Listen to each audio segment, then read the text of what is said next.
122. This is Mrs. Jackson. I am the Director of Orchestras at Lincoln Way Central and Lincoln Way West High Schools. I run the Lincoln Way Central Jazz Band, the Lincoln Way Symphony Orchestra for Central and West High Schools. I run our Summer Rock Orchestra program. I'm all about music here in our area.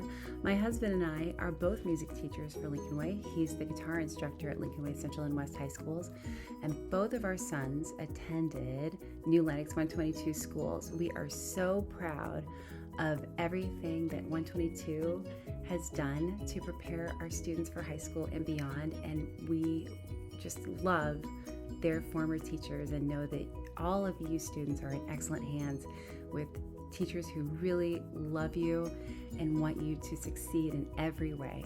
So it is such a pleasure to be your mystery reader today. And I asked my boys what we should be reading together, and they chose The Dark by Lemony Snicket, illustrated by John Klassen. Let's go.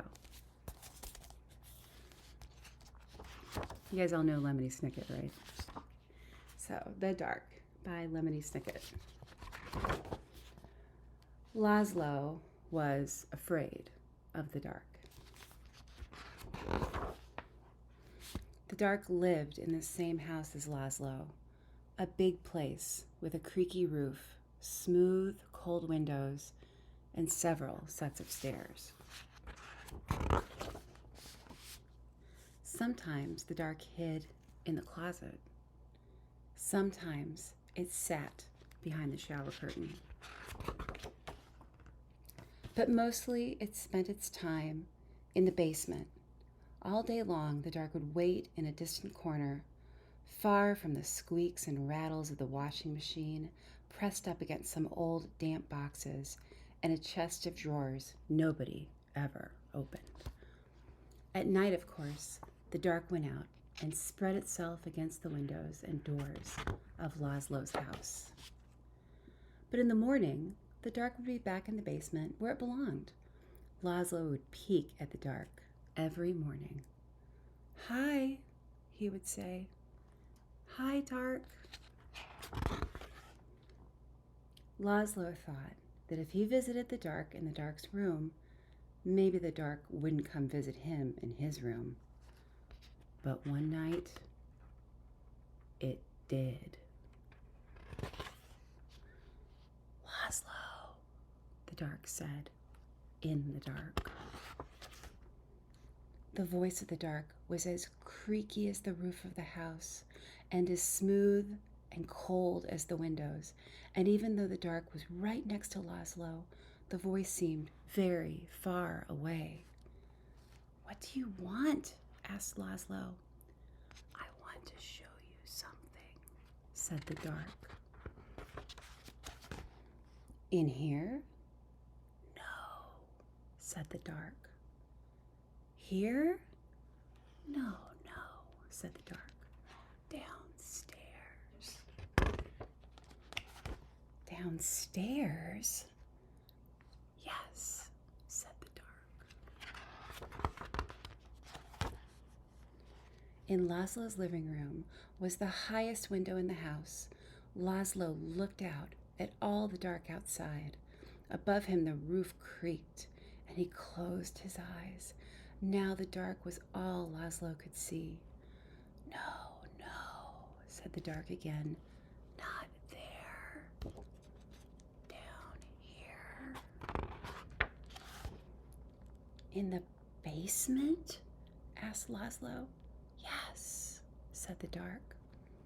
Laszlo had never dared come to the dark's room at night. "Come closer," said the dark. Laszlo came closer. "Even closer," said the dark. You might be afraid of the dark, but the dark is not afraid of you. That's why the dark is always close by. The dark peeks around the corner and waits behind the door, and you can see the dark up in the sky almost every night, gazing down at you as you gaze up at the stars. Without a creaky roof, the rain would fall on your bed, and without a smooth, cold window, you could never see outside, and without a set of stairs, you could never go into the basement where the dark spends its time.